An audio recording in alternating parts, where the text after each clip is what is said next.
Au collège Vallon-des-Pins cette année, les élèves ont par moment des EPI, enfin pas toutes les classes me semble-t-il, et par contre beaucoup d'élèves ont de l'accompagnement personnalisé. Alors une majorité des collègues se sont opposés à la réforme, bon, on a eu des actions qui ont été menées, ce qui fait que les chefs d'établissement ne nous ont pas obligés à prendre des EPI et qu'en fait on s'est servi de l'AP pour faire simplement du travail en demi-groupe. En français on est une équipe assez mobilisée contre la réforme de façon générale.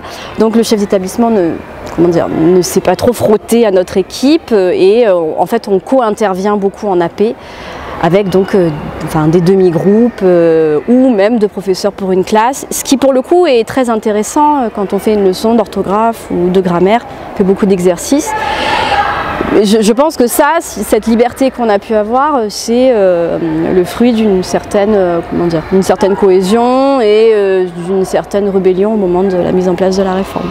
Moi je suis dans un établissement des quartiers nord et je vois des élèves qui ont des demi-journées entières qui sont libérées le lundi après-midi, le vendredi après-midi par moment.